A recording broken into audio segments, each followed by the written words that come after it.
Episode 22। अद्विजय Rawat. कभी तुम मेरे दोस्त हुआ करते थे। राहुल ने गहरी सांस छोड़ते हुए कहा।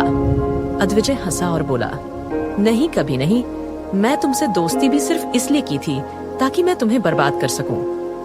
राहुल मुस्कुराया और बोला, तुम मुझे बर्बाद करना चाहते हो, कर दो बर्बाद, मैं बर्बाद होने के लिए तैयार हूँ।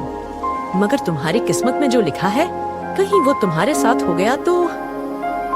What do you mean by this? अद्विजय ने सवाल किया। मिस्टर रावत, क्या लगता है मुझे तुम्हारी कुंडली में दोष के बारे में नहीं पता? क्या तुम्हें अपनी दादी की इच्छा के बारे में नहीं पता कि वो आरोही से क्या चाहती है? अद्विजय बोला, मुझे फर्क नहीं पड़ता, मैं इन सब चीजों में नहीं मानता। राहुल बोला, अद्विजय, मैं चाहूंगा जो कुंडली में लिखा है वो सच हो, मैं तुम्हें बर्बाद होते देखना चाहूंगा। अद्विजय उसे कोई जवाब ना देते हुए वहां से जाने लगा। राहुल हारा हुआ सा पीछे ही खड़ा रह गया। 5 साल पहले ये खेल शुरू हुआ था। कॉलेज की सबसे खूबसूरत लड़की आरोही जहां राहुल को पसंद करती थी, वहीं राहुल भी आरोही पर एक खरोच आए। ये भी बर्दाश्त नहीं करता था। उसके सीक्रेट प्यार के बारे में सिर्फ एक इंसान को भनक थी, वो था अद्विजय रावत। एक दिन राहुल का एक्सीडेंट हो गया था और उसे अद्विजय ने बचाया था। तब से ही वह अद्विजय का एक अच्छा दोस्त बन गया था और उससे अपनी लाइफ की सारी बातें शेयर की। मगर उसे कहाँ पता था कि अद्विजय उसे दोस्ती कर उसकी बर्बादी के सपने देखता था। उसने आरोही को उससे छीन लिया। राहुल आरोही से शादी कर वो ये भी भुला देने के लिए तैयार था कि किसी ने उससे पहले आरोही को छुआ था। मगर तब भी आरोही उससे दूर हो गई। अद्विजय ने उससे एक डील की करने के लिए एक जंगल में बुलाया। अद्विजय, तुमने मुझे यहाँ जंगल में क्यों बुलाया है और तुम यहाँ क्या कर रहे हो? चलो मेरे साथ चलो, आज सेलिब्रेशन का दिन है यार। मैंने आरोही से अपने प्यार से शादी कर ली है यारा। उसने अद्विजय के कंधे पर हाथ रख। अद्विजय एक बड़ी सी चेयर पर एक राजा की तरह बैठा था। उसने राहुल के हाथ को अपने कंधे से हटाया और मुस्कुराते हुए बोला, राहुल, तुमने शादी कर ली है अपने प्यार से। हाँ यार, मेरा सपना सच हो गया। अद्विजय मुस्कुराया और बोला, कैसा हो अगर ये सपना सपना ना रहे, एक भयानक ख्वाब बन जाए। राहुल बोला, आज ये तुम कैसी बातें कर रहे हो? आज नशा तुम्हारे दिमाग पर चढ़ गया क्या? अब चलो यहाँ से। अद्विजय बोला, राहुल, तुम्हारी वाइफ किसी और के साथ सोकर आई है, फिर भी तुम उसे अपनाने के लिए तैयार हो। राहुल बोला, अद्विजय, तुम कैसी बातें कर रहे हो? मैं आरोही का हर उस पल में हाथ थामने के लिए तैयार जाऊंगा जब उसे जरूरत होगी।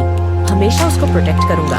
अद्विजय अपनी चेयर से खड़ा हुआ और बोला, ठीक है तो तुम उसे प्रोटेक्ट करने के लिए उससे दूर हो जाओ, बहुत दूर। राहुल हक्का बक्का रह गया और बोला, अद्विजय, तुम क्या कह रहे हो?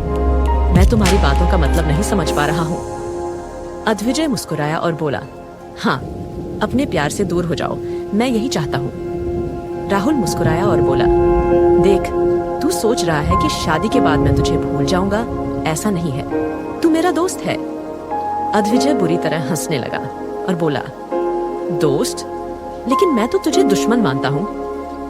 अद्विजय को इस तरह हंसता देख राहुल के कदम पीछे हो गए। अद्विजय आगे बोला, राहुल, मैं तुमसे नफरत करता हूँ। वो एक्सीडेंट एल, वो भी मैंने ही करवाया था।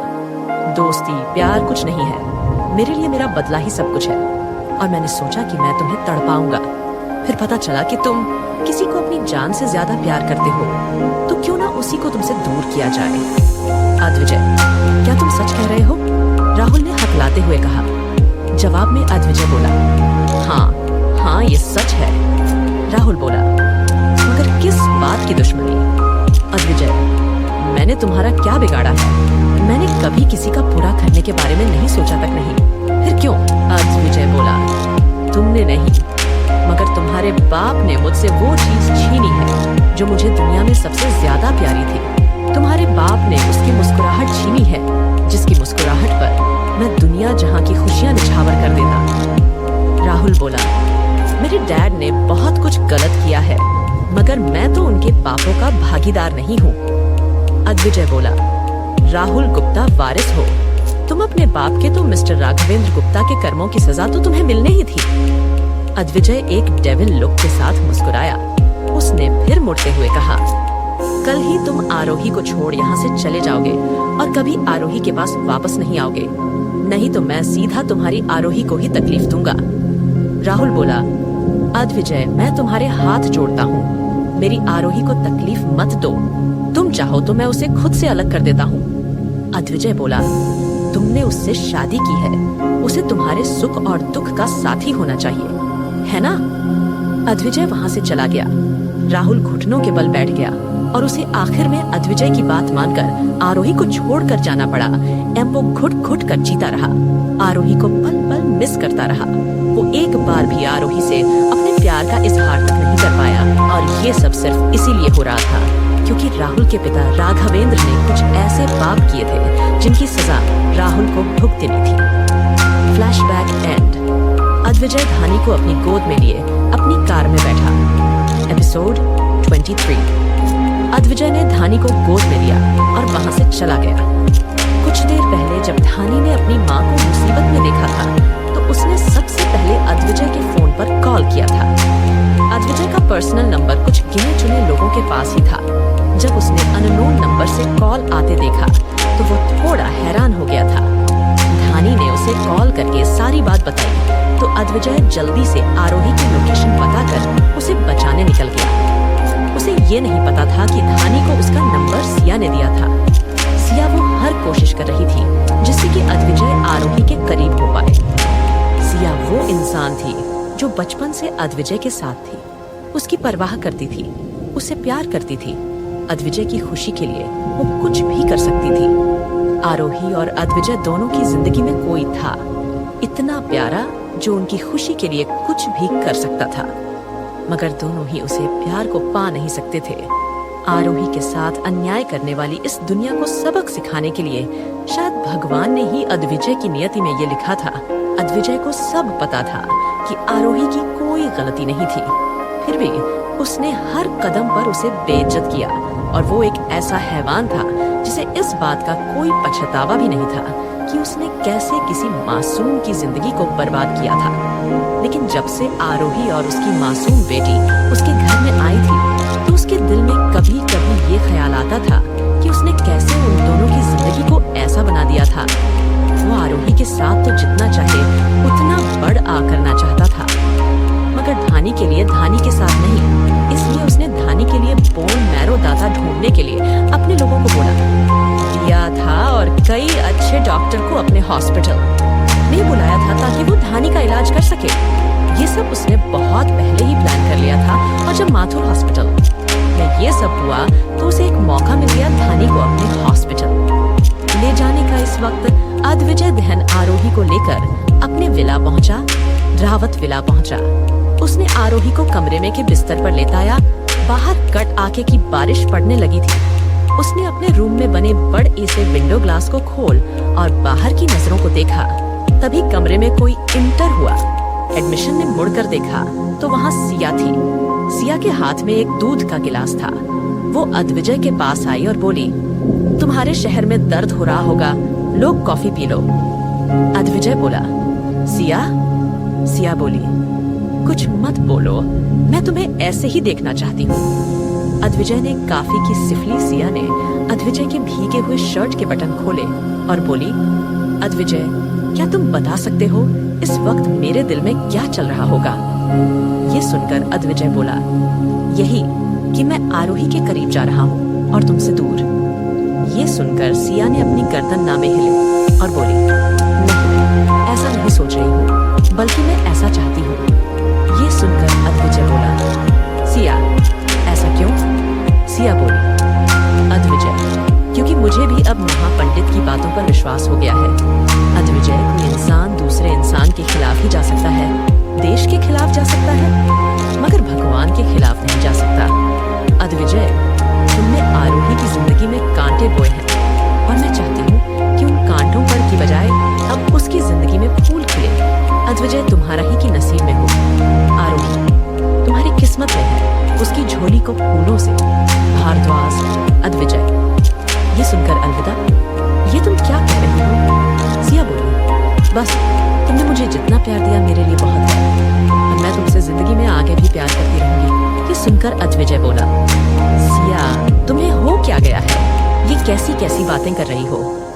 ये सुनकर उसने कहकर उसने कॉफी के कप को टेबल पर रखा और सिया के हो चेहरे को होल्ड कर लिया।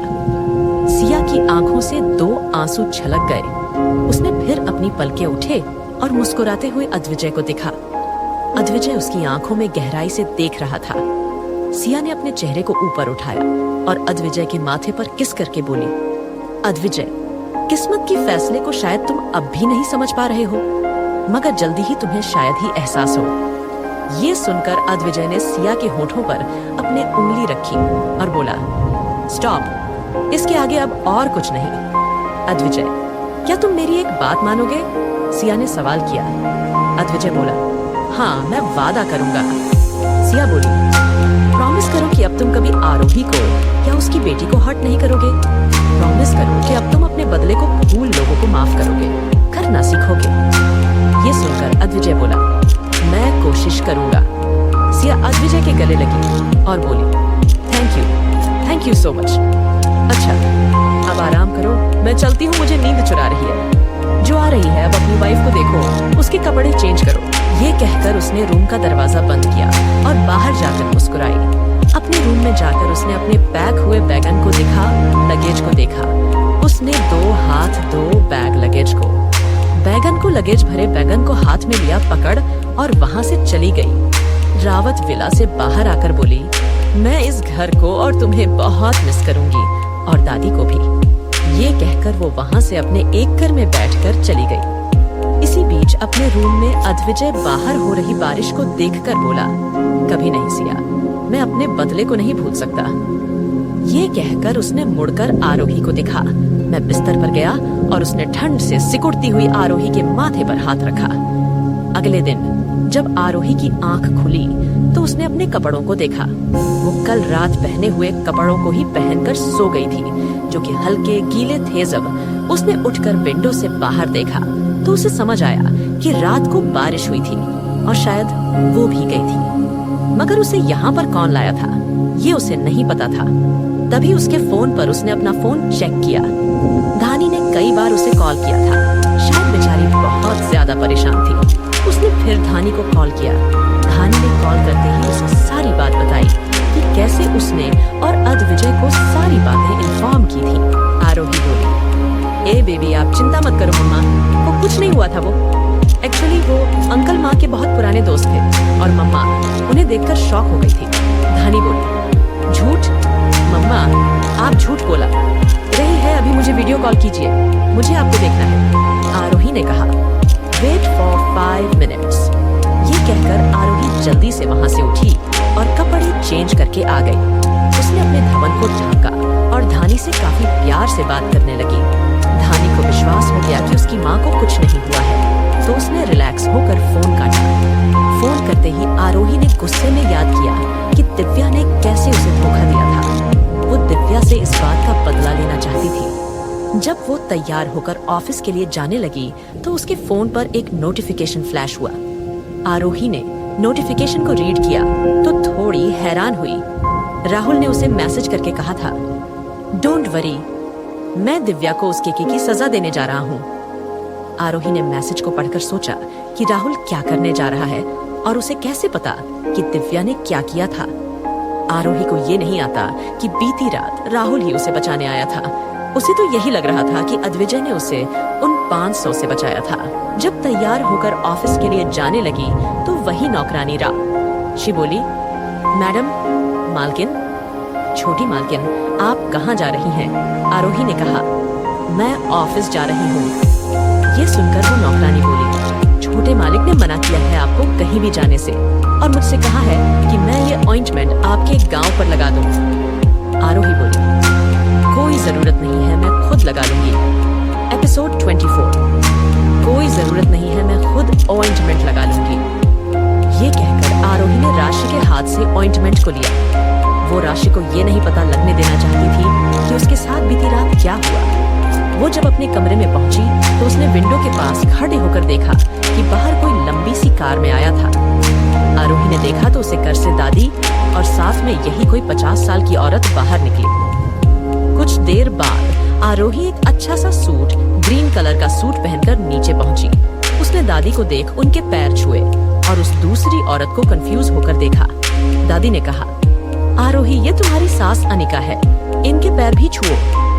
आरोही अनिका जी के पैर छूने के लिए झुकी तो अनिका बोली, बहू तुम्हें मेरे पैर छूने की जरूरत नहीं है, तुमने मेरे बेटे की हर बार रक्षा की है, तो एक माँ का आशीर्वाद तुम्हारे सिर पर हमेशा मेरा आशीर्वाद रहेगा।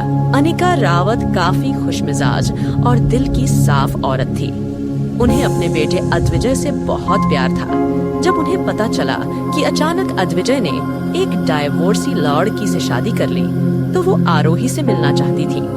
लेकिन दादी ने उन्हें सख्त मना किया था कि जब तक आरोही उनकी परीक्षा में पास नहीं हो जाती, कोई उसे अपनी बहू नहीं मानेगा। अनिका जी अपनी सास की बातों का हमेशा सम्मान करती थी। जब उनकी शादी हुई, वो ज्यादा पढ़ी लिखी नहीं थी। उर्मिला रावत एक ऐसी ही बहू चाहती थी जो हमेशा उनकी बात माने। इसलिए उन्होंने कम पढ़ी लिखी लड़की से और गरीब घर की लड़की से अपनी बेटे की शादी कराई थी और 19 साल की होते ही अनिका जी ने अद्विजय को जन्म दिया। अद्विजय के पापा अपनी माँ जैसे नहीं थे। उन्होंने अपनी माँ को बिना पता चलने दिए अपनी वाइफ अनिका को पढ़ाया और उसे एक अच्छी डिजाइनर बनाया। जब कभी उन्हें किसी फैशन वीक के लिए विदेश जाना पड़ता, तो अद्विजय के पापा अपनी माँ से ये झूठ बोलकर कि वो ट्रिप पर घूमने जा रहे हैं, अपनी बीवी को ले जाते हैं। अनिका इतना कामयाब होने के बाद भी एक ऐसी जिंदगी जी रही थी जहाँ उसकी कोई पहचान नहीं थी, सिर्फ इसके अलावा कि वो रावत परिवार की बहू थी। इसी बीच उर्मिला ने उसने नौकरानियों को आगे किया। नौकरानियों ने हाथ में बड़ ए बक्से पकड़े हुए थे। आरोही उन्हें देखकर कंफ्यूज हुई। दादी बोली, इन बक्सों में तुम्हारे लिए साड़ियां, गहने हैं। तुम्हें अब से हर रोज 16 सिंगार करके रहना पड़ेगा। एक पत्नी को हमेशा अपने पति के अच्छे के बारे में सोचना चाहिए। तुम जानती हो ना 16 सिंगार करने का क्या मतलब है? आरोही ने हाँ में सर हिलाया। मैं जानती हूँ दादी माँ। आरोही उर्मिला की दी साड़ी पहनने के लिए तो तैयार थी, मगर ज्वेलरी नहीं। मगर उसे ऑफिस जाना होता था। अगर वो इतना ओवर ड्रेसअप होकर जाती है तो पता नहीं क्या होगा। फिर भी वो जानती थी कि वो उर्मिला की बातों को टाल नहीं सकती थी। अनिका ने सोचा कि आरोही को इससे काफी परेशानी होगी, इसलिए वो बोली, माँ जी जरूरी नहीं है कि आरोही इतने सारे गहने पहने, साड़ी बहुत रहेगी। ये सुनकर उर्मिला बोली, बहू तुम चुप रहो, तुम्हें अपने पति के साथ घूमने से फुर्सत नहीं है, दुनियादारी की बातें कब जानोगी। अनिका को दांत कर दादी ने आरोही को ऑर्डर दिया, आरोही सुनो, अभी कुछ दिनों में करवा चौथ का व्रत आ रहा है। व्रत वाले दिन तुम्हें पानी तक भी नहीं पीना है, और पानी भी तुम तभी पियोगी जब अद्विजय तुम्हें पानी पिलाएगा, समझी? और बाकी सारी रस्में तुम्हें पता ही होगी। आरोही ने हाँ में सिर हिलाया। दादी खुश होकर बोली, सही है, तुम पहले से ही काफी समझदार हो, अपनी सास पर नहीं गई हो। कुछ देर आरोही को लेक्चर देने के बाद दादी अनिका के साथ वहाँ से चली गई। अनिका ने दादी को कुछ देर रुकने के लिए कहा और वो अद्विजय के स्टडी रूम की ओर चली गई। आरोही ये देखकर काफी कंफ्यूज हुई, क्योंकि अद्विजय तो आज घर पर नहीं था। ये बात लगभग सभी को पता थी। फिर न जाने क्यों अनिका स्टडी रूम में गई। आरोही को कंफ्यूज देख दादी बोली, तुम यहाँ क्या खड़ी हो, अपने पति के पास जाओ। मैंने कहा था ना, तुम्हें 24 घंटे अद्विजय के साथ रहना है। ये सुनकर आरोही ने हाँ में से रुलाया और वो ऊपर जाने लगी। तभी दादी चिल्लाई, रुको, तुम भूल रही हो मैंने अभी क्या कहा। तभी नौकरानी बक्सा लिए आगे बढ़ी। आरोही ने उनके हाथों से बक्सा लिया और ऊपर चली गई। जब वो एक काफी हैवी पिंक कलर की साड़ी पहनकर आई तो दादी खुश होकर बोली, हाँ तुम्हें ऐसे ही तैयार होना है। आरोही घर में बैठकर ऑफिस चली गई। उसने अपने ऑफिस की बिल्डिंग के सामने आकर अपने दांतों तले उंगली दबा ली। आसपास लोग ये देखकर हैरान थे कि वो इतना ड्रेसअप होकर कहाँ आई है। जब वो ऑफिस में एंटर हुई तो हर कोई हैरान था। सभी एम्प्लॉइज जैसे अपनी ही जगह से खड़े हो गए। आरोही ये आरोही है, कार्तिक बोला। वेट, कुछ सोचने से पहले मैं तुम्हें क्लियर कर देता हूँ। एक्चुअली शायद आरोही का एक सॉन्ग हिट हो जाने के बाद वो दूसरे सॉन्ग में किसी दूसरे एल्बम के लिए काम कर रही होगी, सो इसलिए उसने ये चीप कॉस्ट्यूम पहना हुआ है ना आरोही? ये सुनकर आरोही ने ना में गर्दन हिलाई। कार्तिक अपनी उंगली से इशारा करते हुए बोला, डोंट से कि तुम शादी करके आई हो। ये सुनकर आरोही ने हाँ में गर्दन हिलाई और बोली, कार्तिक यही सच है, मैं ऑलरेडी मैरिड हूँ। और हाँ, ये कोई चीप कॉस्ट्यूम नहीं सारी है। And Kartik, I didn't expect तुम सब इस तरह हमारे कल्चर को देखते होगे। कार्तिक ने शर्मिंदा होकर कहा, I am sorry Aarohi, I didn't mean that. Radhika नाम की कॉलीग कार्तिक को पिंच करते हुए बोली, hey dude, actually Aarohi slay in this sari. कम से कम ऊपर से नीचे तक नजर तो डालो आरोही पर, तब कमेंट पास करना, डफर। ये सुनकर कार्तिक ने आरोही पर ऊपर से नीचे तक नजर डाली। आरोही ने अपने पैरों में पायल पैरों की दो उंगलियों में बिछिया, काफी हैवी साड़ी और हाथों में रेड कलर का चूड़ा, गले में काफी हैवी डायमंड का मंगलसूत्र, मांग में काफी सारा सिंदूर, बालों में गजरा, नाक में एक चमकती हुई बाली, कानों में झुमकी। ये सब देख जैसे कि कार्तिक का दिमाग घूम गया। एक वेस्टर्न कल्चर फॉलो करने वाली शनाया छिड़कर बोली, आरोही, माना कि तुम्हारी शादी हो गई है, मगर क्या तुमने ऑफ फाइस को मैरिज ब्यूरो समझ रखा है? ये सब क्या पहन